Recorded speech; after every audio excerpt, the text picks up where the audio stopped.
I feel like the emergence of Asian Americans, in particular in comedy, is really my greatest contribution. Like, if I can just lean back and let all the kids do the work, like that to me, I basically given the business to my children.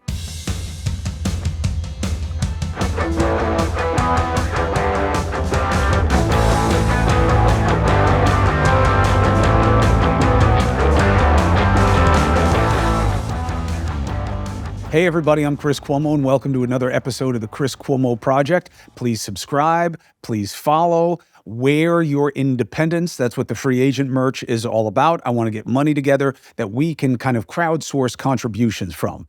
That's what the whole idea is about. We have new designs, new clothes. Take a look, see what you like. Now, speaking of what you like, funny is one of our best commodities in our culture. And Margaret Cho has been making us laugh with observational comedy, which is my favorite, I don't know about you, for a long time. And the interesting thing is, she's still right in like the meat of her power band, right? I mean, it's not like she's been doing it forever and she's 78. She's still in her prime and she is all about the shine. And I wanted to talk to her, not just like about jokes and how to make each other laugh and all that stuff, but where are we? What are we doing to ourselves in our culture? What are her concerns? What does she make of these recent mass shootings by older Asian Americans? What is it to be Asian in America? Are we supposed to be moving past that term? Should we be more specific about people's identity? And what is our future in terms of what's okay and what's not okay and how we determine that? What does she think about Dave Chappelle? There's a lot on the table for one of the funniest people I know, Margaret Cho.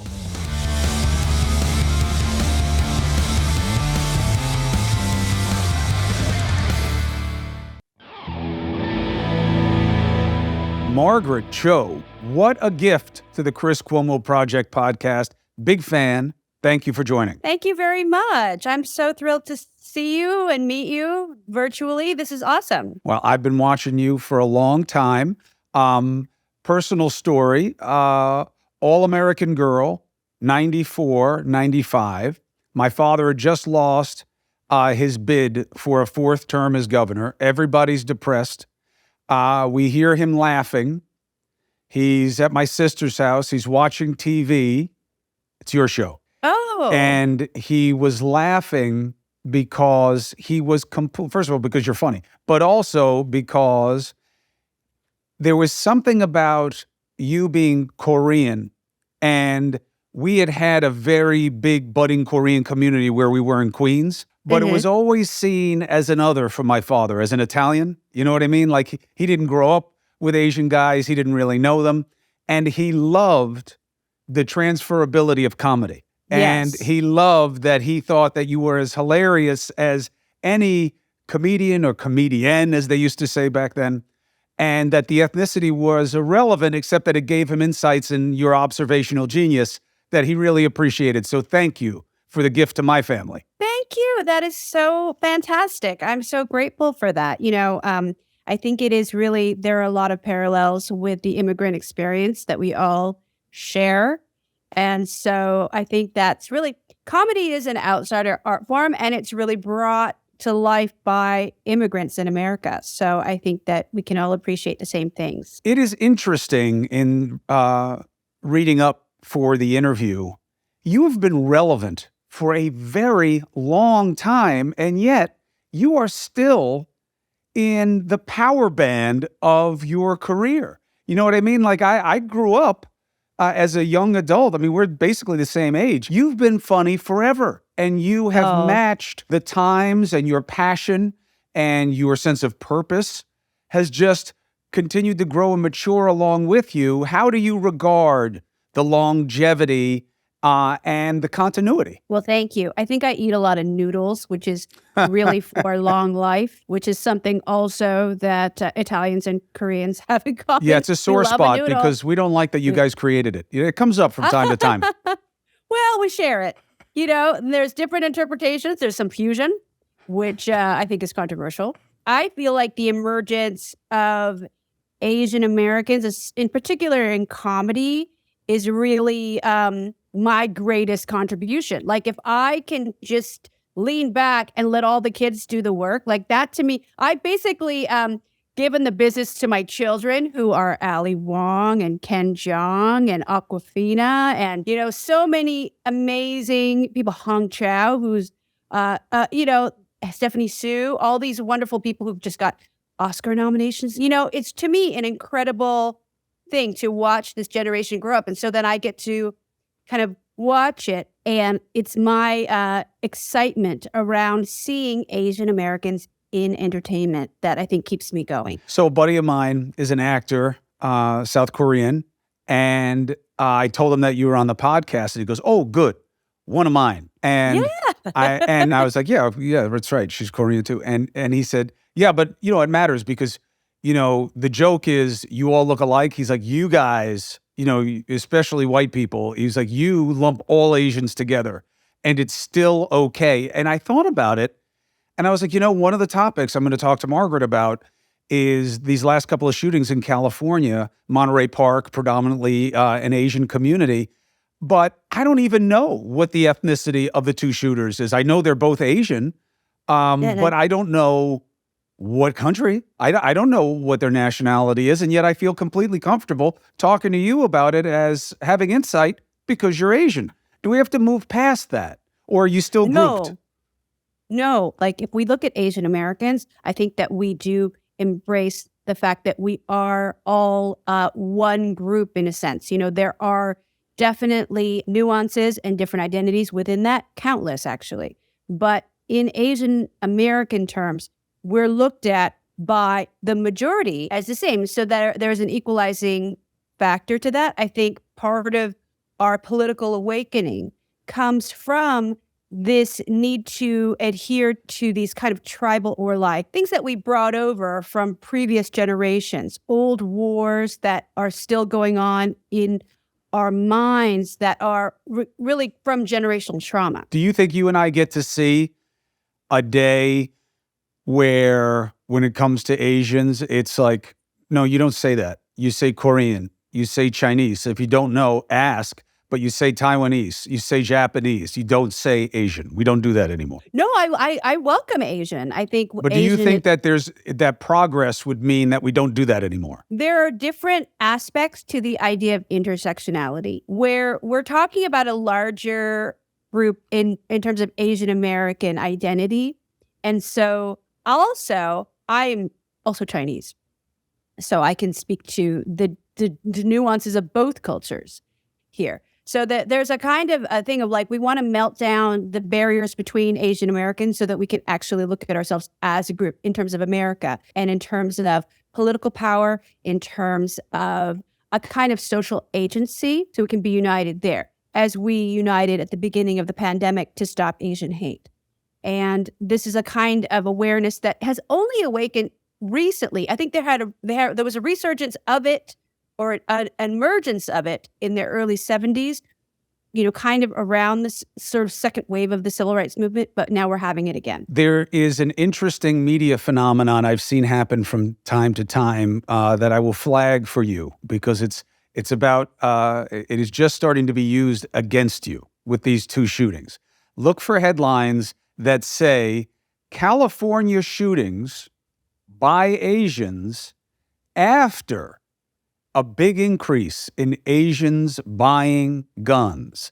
Now, since the recent resurgence of attacks on Asian Americans, there's been enough coverage of that people would think about defending themselves. I'm sure there was an uptick in sales. I see the data. I believe the data. But be careful about the trope that, another angry minority gunning up.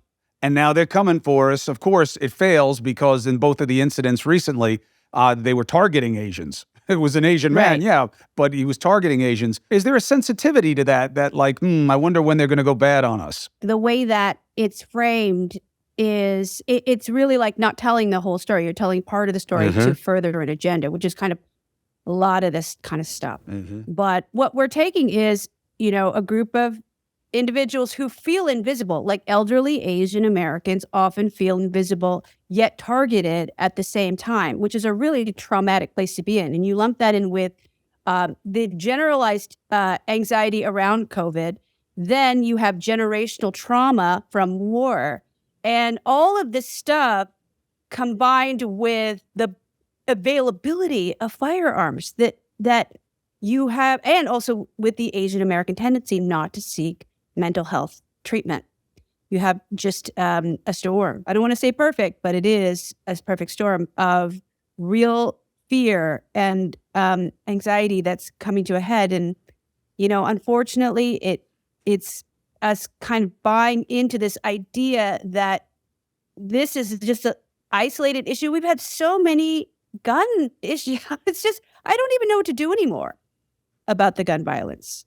I'm just so unable to even react because I don't want to say I'm numb, but how much tragedy do we have to face? I don't even know that it's tragedy anymore because I've always connoted a sense of surprise and abnormality to what creates a formula for tragedy. And this is who we are.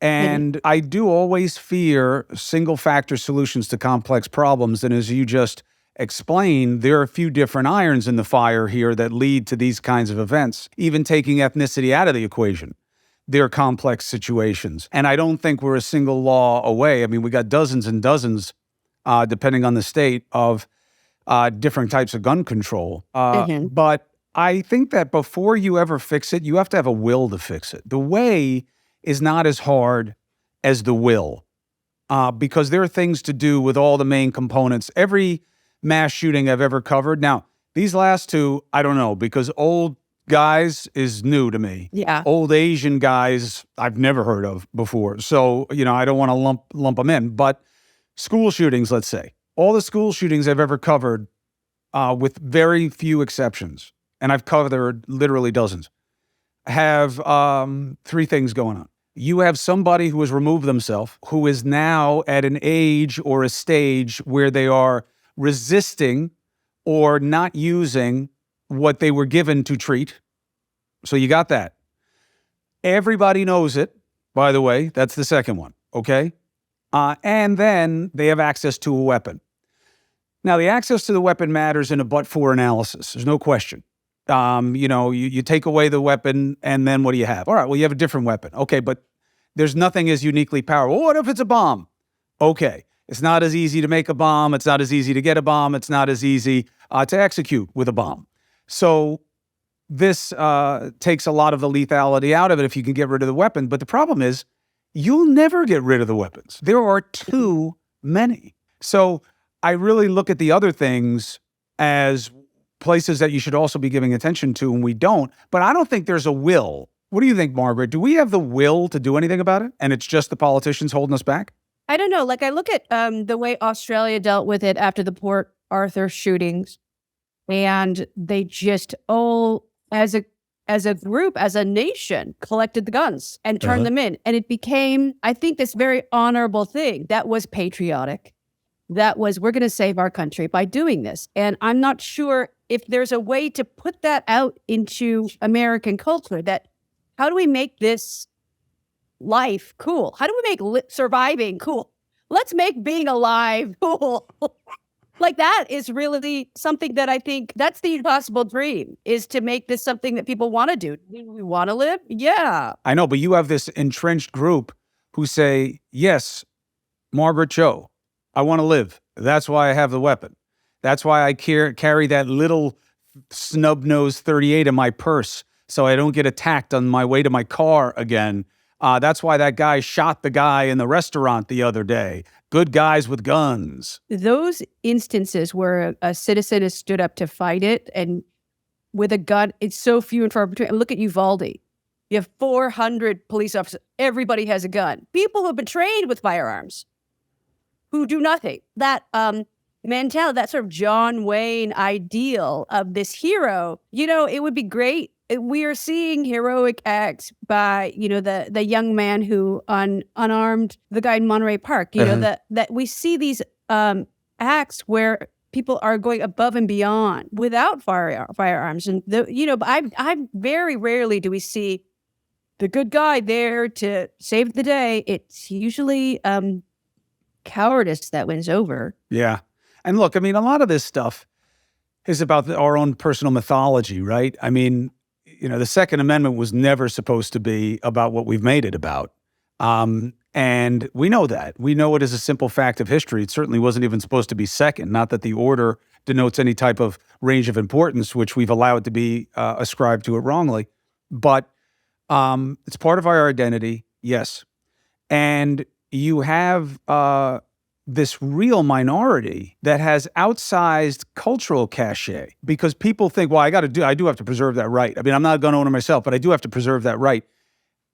Well, I'm a hunter, so I got to have that. The hunting thing obviously doesn't work because you're using different weapons. You're not hunting with a handgun.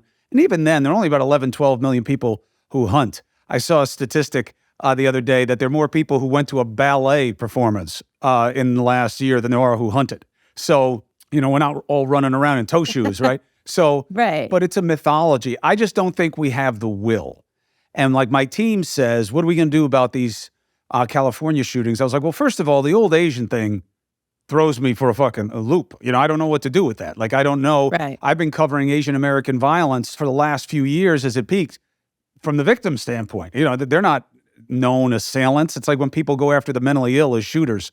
Statistically, they're victims way more than they're assailants. Mm-hmm. But I also think that there's so little chance that anybody cares when I do it. And you have to deal with it also in your act. Like, what's worth talking about that people will care enough to laugh? It's hard these days. Yeah, it's hard. You also get outrage fatigue where, you can only be so outraged for so long. It's like, how do we come to a place of looking at productive solutions for this? But also, like, I think laughter and comedy in general has an important role, and it's trying to find that wherever that is. The tragedy that I do feel is that, my parents, all of the Asian elders, they love ballroom dance. You have taken the ballroom dance out of the joy of old Asian people. You don't even know how much they love. They love it. My parents love it. I think it's kind of sus how much they love. You know what? They're doing something weird.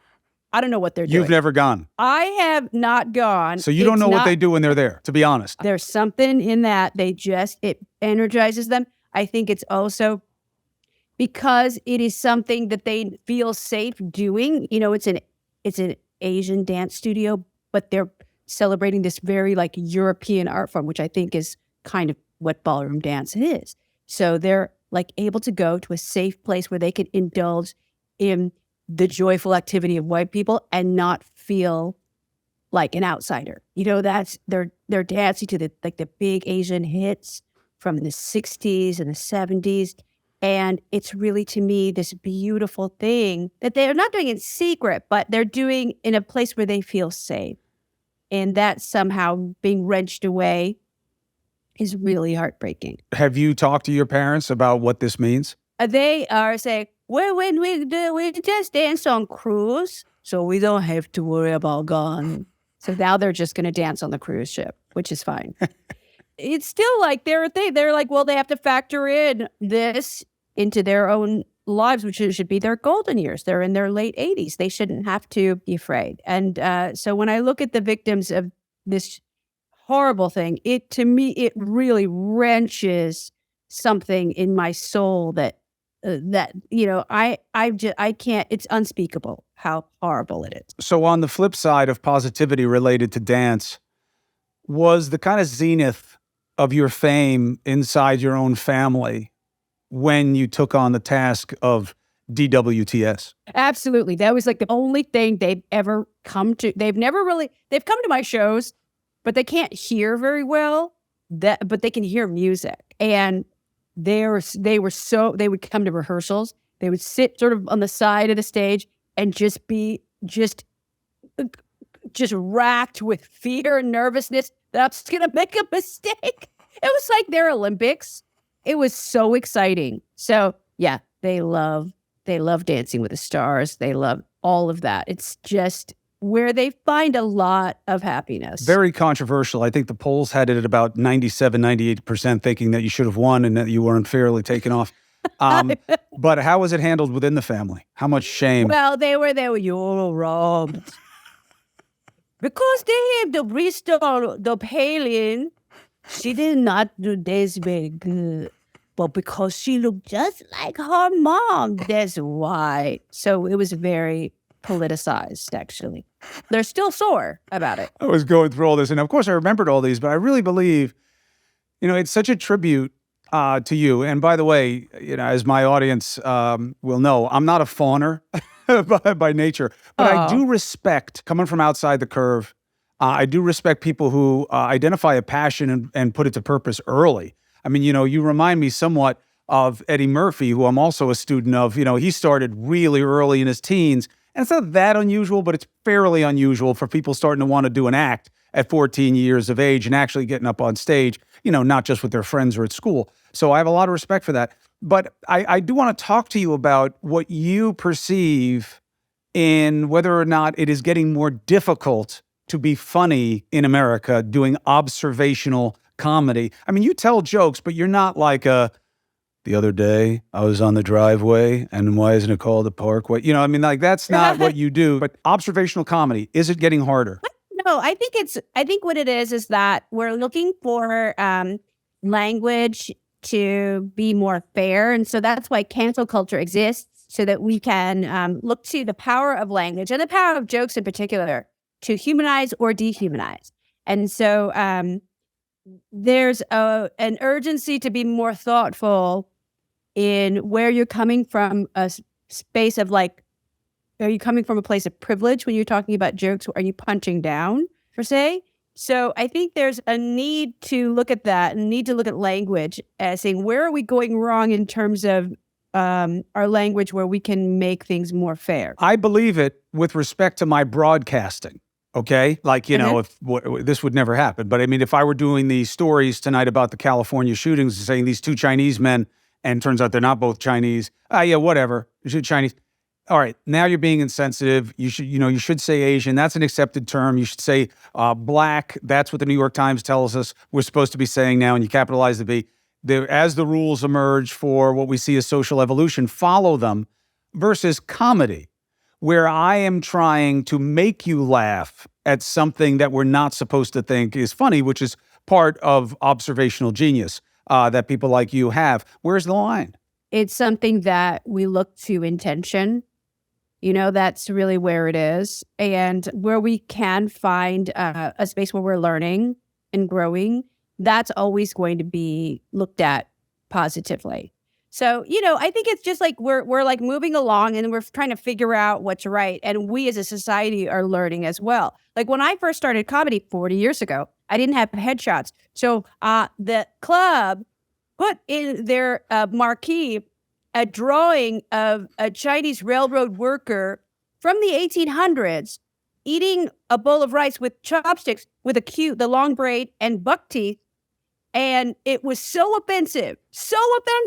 And I had to talk to them about it. And it was really hard to do because I was like a kid, you can't do that. And of course, later I just didn't have a photo then but it was just, to me, they thought they were doing a good thing.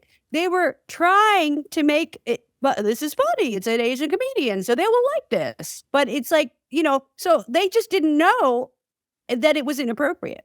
That's how far we've come. And here's the thing, though. I've been using this more and more lately. What white people say when you're not around is they put up an effigy of you thinking it was funny, and they were wrong. Yes. They weren't wrong to think that, because that's honestly what they thought. Let's just take them at their word, right? That they weren't trying to be intentionally bigoted. But they were wrong to believe that it was funny, because it's not funny to the group that it's targeting, and that happens to be a minority, and there's a difference. The reason that white lives matter is not the equation to Black Lives Matter, is because obviously they do. It's the majority, and we're talking about how a minority is prevailed upon by the majority. Now, what will be argued today is, well, now we know that you're going to get canceled if you put up that Chinese effigy, but you still think it's funny. So we haven't addressed that part yet. We punish it. There's a consequence now, which resides almost entirely on the left. in terms of our cultural dynamic. And I get into this fight with lefties all the time. They say, no, look at the right. They're the cancelers. No. They are advancing an agenda that is undergirded by bigotry within the Republican Party right now. That's their choice by lining up with Trump. They made that choice. They have to own it. The left owns the you can't say that or we'll punish you. The right just plays gotcha with it opportunistically. Right. But we still haven't addressed how to change why people think what they think about it. And I hear white people, like right now, here's a huge one that you will never hear. You won't even hear me say it, on any kind of forum where I can be easily taken out of context and judged. I don't have white friends, right or left, working class or working out well for them, who have college-age kids who don't say, well, it's going to be tough for my son/daughter/ whatever, because they're white. 95 student, captain of this and this. She developed the recycling program for the local community, but I don't think she's going to get in the Wellesley. It's hard. She's white. They won't say it because they're afraid of what it will mean. But whether they're right or wrong, you have to reach people where they are. I believe this very much in all the hate that I've covered abroad, home, everywhere. You got to take them where you find them. You can't give them a standard that they don't understand yet because they'll just rebel against it. I think that's what we see in our own culture. I do feel sorry for white people sometimes. It's a hard road to hoe when you're white because you can't win at anything. You're so used to winning. It's really tough. I'm so sorry. But it's funny because it's like, that's where we get like a lot of like sort of this idea of privilege. Like, where do we go or how do we examine it when privilege is somehow neutralized and taken away? Not necessarily taken away, but neutralized and reversed. That's kind of what's happening, is when this sort of the reversal of fortune feeling of like, I used to have this and I've had all media kind of affirm these feelings and now it's reversed. Yes. And so that to me is really interesting. Like, how do we react to that? Where do we sit now? And then how do we assess what is privilege and what is real excellence? So where is the real excellence? How do we know? How do we gauge it? Some places it's easy, but we've been running away from gauging. You know what I mean? Like, we don't even like testing our kids anymore. I got kids who, one's in college, one's getting ready to go to college. He doesn't even know what the SAT is. He's a junior in high school. He's not even thinking about taking it. And, all of their personal essays are about, why life is so hard for them. And I think that what we need is something that, you provide. I really believe part of the genius of comedy is that you've got to look at yourself, and almost all of us will laugh at the same things because there's something funny. And I get very concerned about punishing comedy.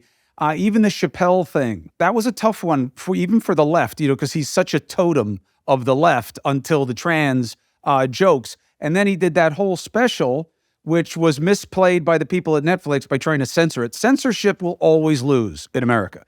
Anytime that anyone says something shouldn't be said or something shouldn't be done, other than like something where people understand the immediate impact, like the N-word, okay, you lose. So like the left people saying, don't let the Supreme Court justice publish a book, you lose.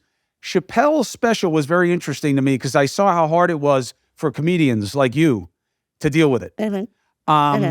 And I don't know where it really left us. Like, where do things stand after that? Obviously, Chappelle can do whatever he wants. But what did we learn from that? Every comedian has an essential joke that's really part of the DNA of every joke they tell. So, like, mine is, I'm not supposed to be here, but I am. And somebody like Jerry Seinfeld is it me? Like, am I the only one is it me? So, and every joke he tells has that idea. And then Chappelle's is, I'm not supposed to say this, but I'm going to. Every single joke he tells has that DNA. So, it can go across any subject. And so that special and his jokes that were so controversial was really just a display of the essential DNA of what he does as a comedian applied to that subject. So my response always is, let's hear from trans comedians. So I love Alok Vanon and Robin Tran and Patty Harrison These are incredible trans Asian American comedians who have an amazingly brilliant take on all of the things that he's saying. So I would say, like, let's elevate the trans voices in comedy about this, as opposed to letting my own opinion, that to me is favorable. I mean, one, your opinion would matter more to me because you're a comedian. You know what I mean? And I really believe you're our last truth sayers, because we haven't been punishing you for saying things that are unpopular. Now that's changing a little bit. It's changing a little Yeah. bit. And look, I mean, obviously Lenny Bruce, yes. But even George Carlin, who we really miss right now. We really miss him. And people so misunderstood him at the end of his life. Oh, he's gotten so bitter. No, things had gotten so entrenched.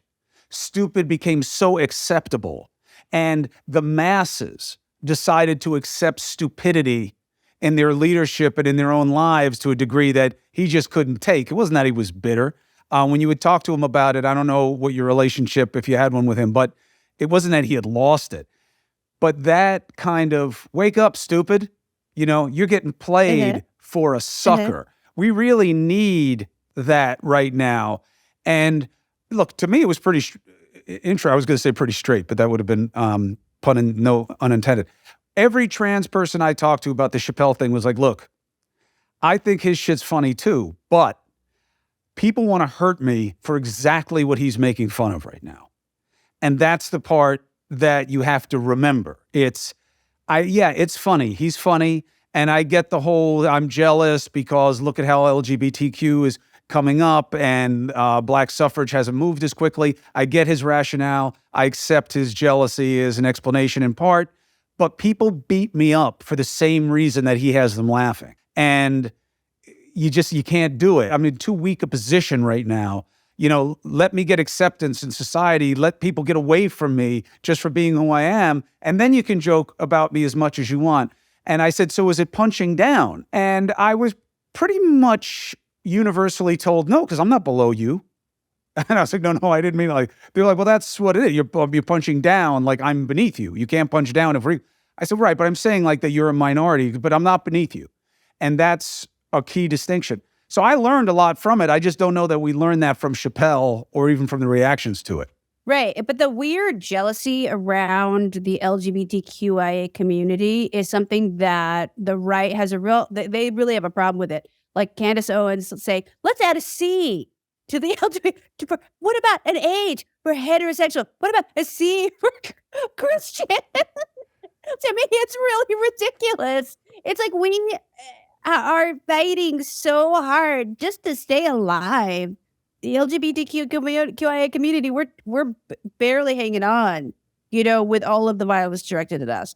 It's really like this weird thing of like, why are you jealous? It's so weird. Now, one of the things that I see happening in the political dynamic, DeSantis is doing this. And I think it's really interesting for people who are politically active and ideological to pay attention to. The idea that, no, we don't teach African-American history. We teach history, and we are colorblind here because that is fairness. Now, I have to tell you, rhetorically, there is cogency to that in a vacuum. If you want something to be fair, what is justice? Justice is blind, right? That's how the statues are always portrayed. The application, the practicality, no, it's not blind, but that's how we portray it, blind to all of these things. That's fair. So let's just strip away any special protections and we'll be exactly where we need to be. And that is dangerous because it is compelling without any context of why you needed the protections in the first place. But that's where our politics are going. I'm telling you right now, it is going to be the pushback to all political correctness in the next presidential election. And you're seeing it with DeSantis right now. He's testing it out right now, and he's doing very well with it. Yeah, it's shocking. I mean, because he's leaving out, like he's just sort of giving you this idea of this utopia of like where everything's fair, but it's not. If everything really was fair, then you would have to put critical race theory in there. You would have to explain to people in school, to kids in school, about what they did when they lynched people, what the Ku Klux Klan was doing when they lynched people, what people were doing during that. It's not that long ago. It's not that long ago. It was happening. It's still happening. You know, there's so many instances where it's still happening. We are so also blind to the reality of racism in America. And it's really shocking how much we were not taught in school. So if you're going to talk about how we need to teach history, well, really teach it. That's right. Really teach it then. That's right. You know, let's make history a blanket thing. Let's take this sort of idea of critical race theory, let's take that out and like really teach all of the things that really happened, you know, when we became America. A big part of what I'm doing with my work right now is trying to kill the two-party system.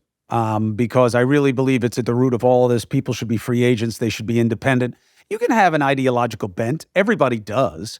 But you just get forced into binary. And I don't mean that in the sexual identity, gender identity way, but it's kind of the same thing. It's like, you know, of course you can only accept male and female, not just as biological genetic determination, but by identity, because that's all you know. And everything else seems weird. And we're the same way with left-right. Every poll I look at now, every poll, one way or another, breaks down to 50-50. Every poll, should Santos resign, is 50-50. Because depending on which party you look at, you know, Democrats, of course, it's off the scale. But all registered voters, it's like 50-something yes, 20s highs, you know, highs 20s no, and then a big I don't know. But you have to combine the no and I don't know, because that is the lack of ambition on that particular issue.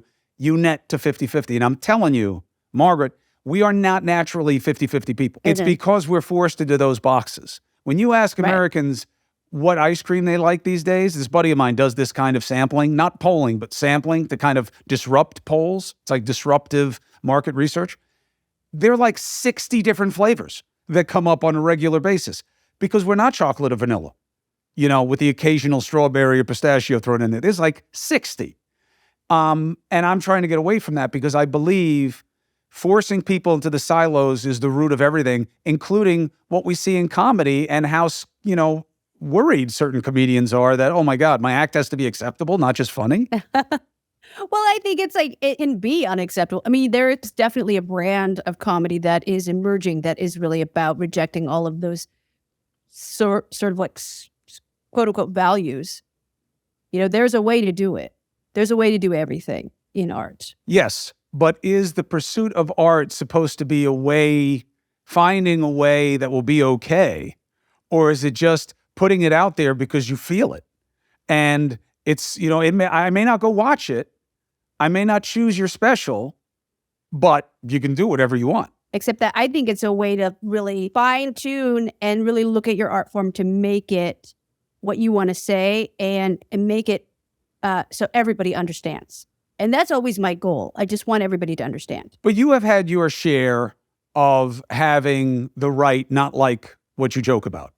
But you're also fairly aggressive in pursuing the fights that you think are worthy, that are political, not just, you know, in the world of comedy. Obviously, your work transcends it. Mm-hmm. Yeah, I mean, I'm a very politicized person, so I have a lot of deep-held beliefs, and it comes from being part of the queer community since I was a kid, and having the people I was around in the 70s be early supporters of Harvey Milk, and to, you know, have a real urgency around politics. You know, it's escalated, I think, since AIDS, and it's gone further and further and further and become bigger and bigger and bigger. But I am, you know, really amazed at how little we've grown and how much we've grown at the same time. What scares you most?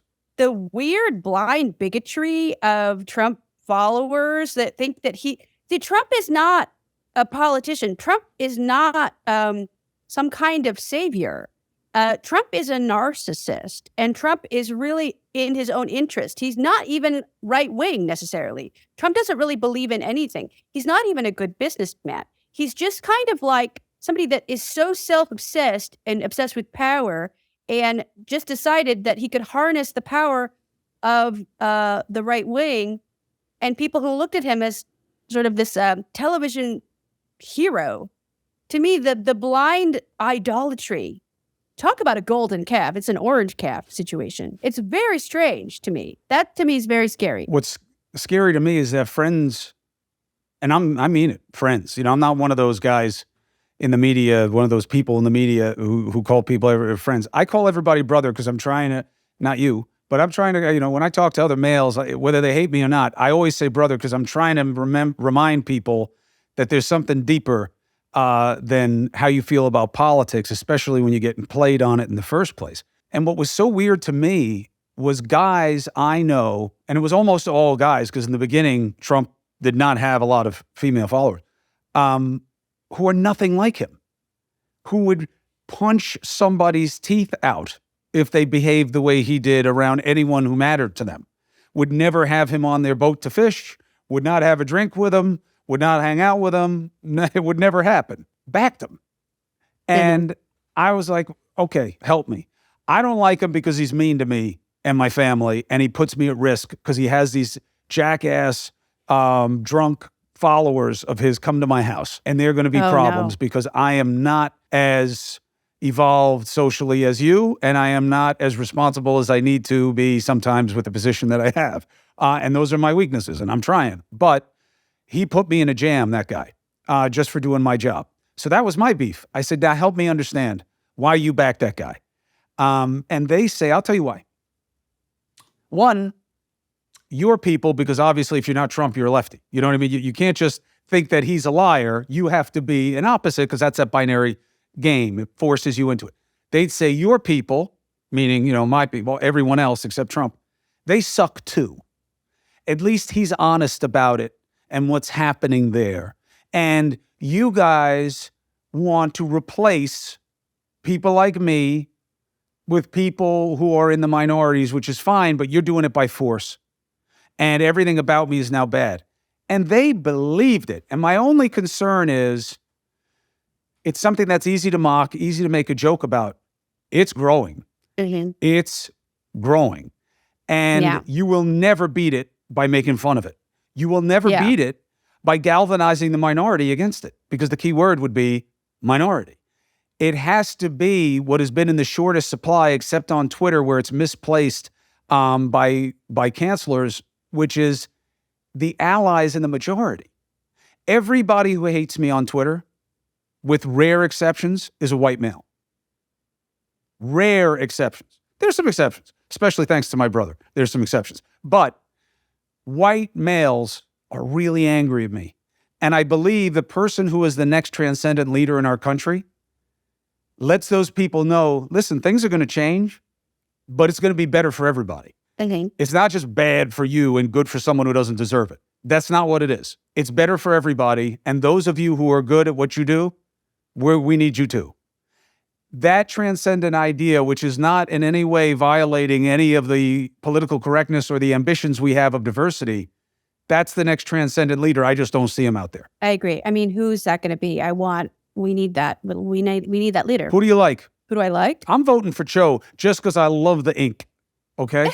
You had me at the ink. But I'm a big fan. Big fan of good ink, not stupid travel ink. Thoughtful, artistic ink. Thank you. But who do you like? Gosh. I don't even know. Because you guys don't have a great bench.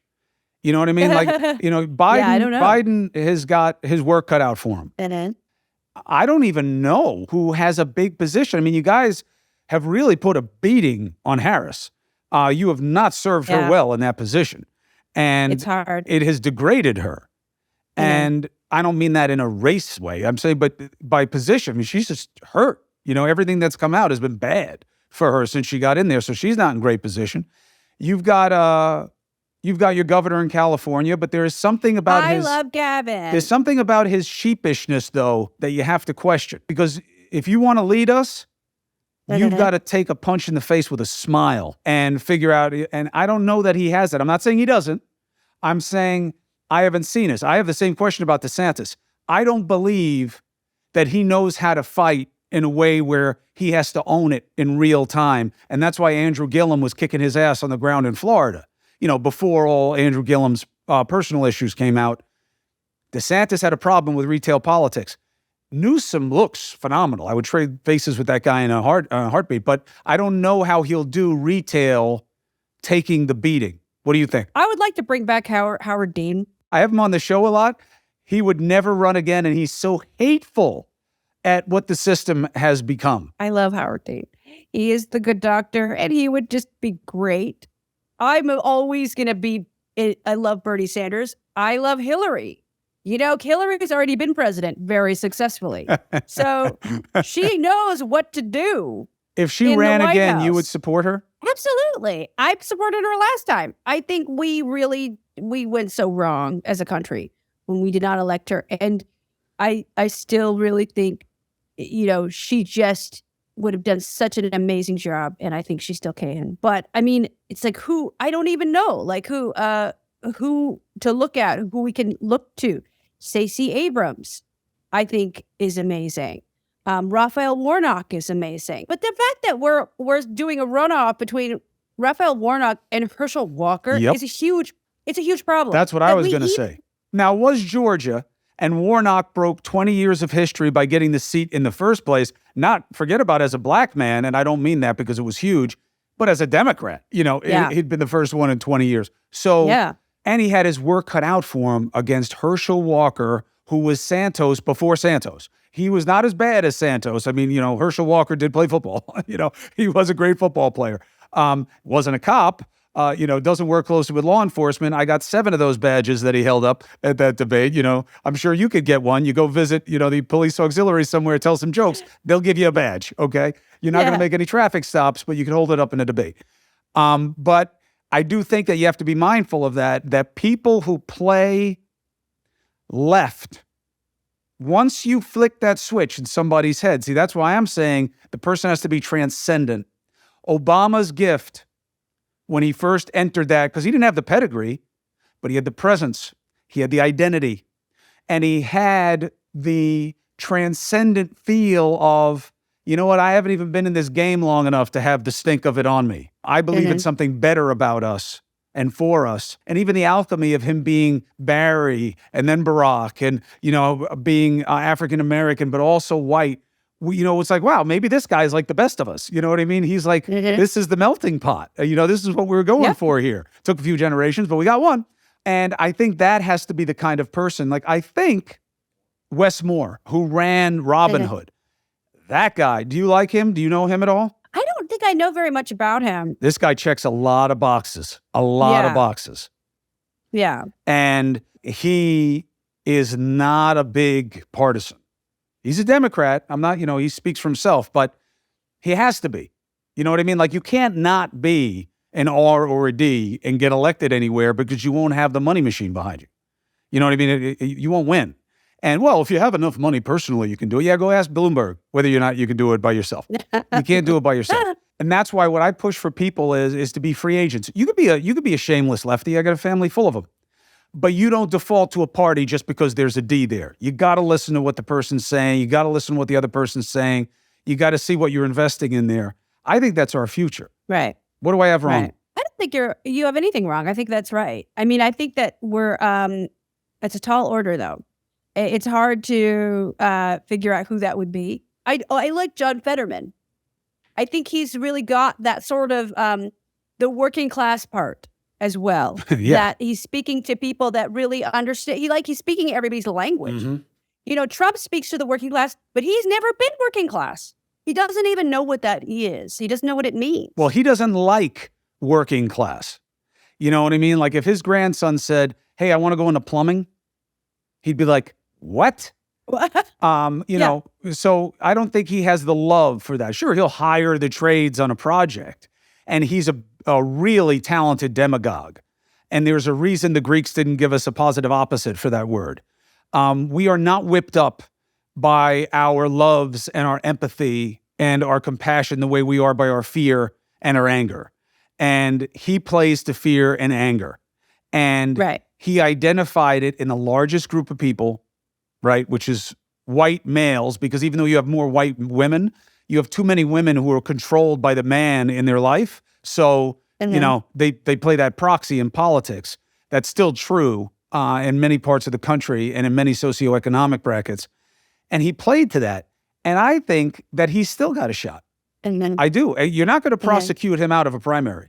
And I really believe that it's a mistake to keep going after him because I think it's making him a victim. you're not going to get them. You know, you saw it in New York. You're not going to get them. And even if you do get them now, nobody's going to believe it. It's true. Look at Cho, depressed. Frustrating. You ain't laughing now, Cho. It's not that funny anymore. But look, no. I really see it. I really see that there's such a vacuum.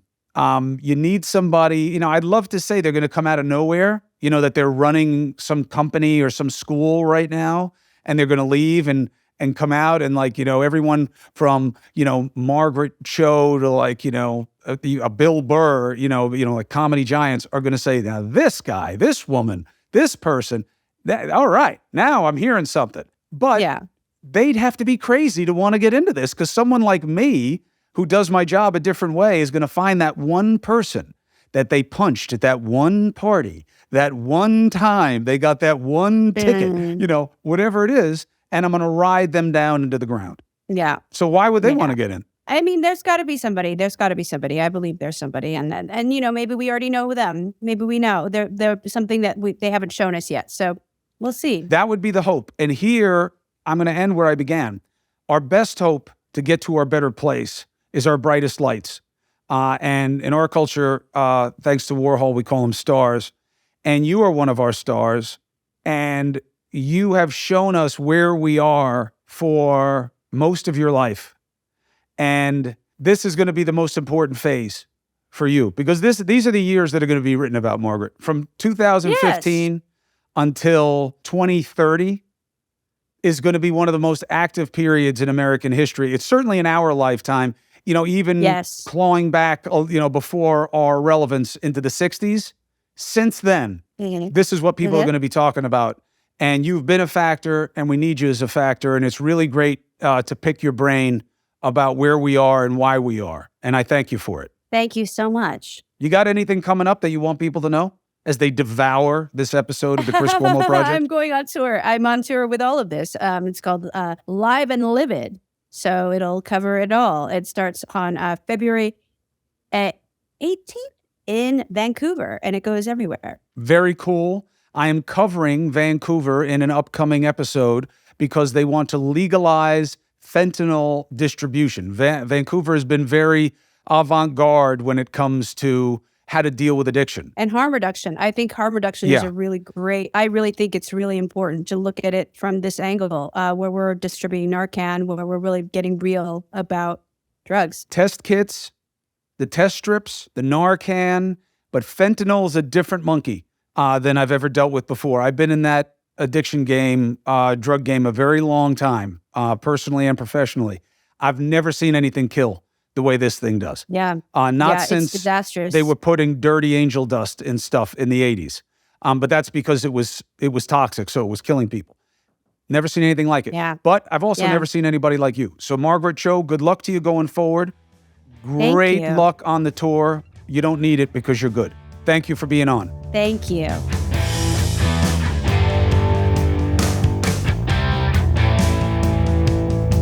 She can be funny, but she is smart. And to me, that's always the key to the best observational comedy, you know? I think the people who make us laugh are some of the smartest among us. You may like the jokes, you may not like the jokes, you may agree, you may disagree, but it's all got to be out there. That's the marketplace of ideas. So our thanks to Margaret Cho. I hope you can pick up an opportunity to check out her show, Live and Livid. Sounds very cool. You know she's put thought into it. You know it's going to be funny. So please subscribe. Please follow. Don't forget the free agent merch. Don't forget News Nation. If just a fraction of you guys would be watching the News Nation show, giving us a chance at 8 and 11 p.m. Eastern, you'd change our fortunes. So there's a button right on the page. Let me know if you want to check it out, and let me know what you think. I'll see you next time.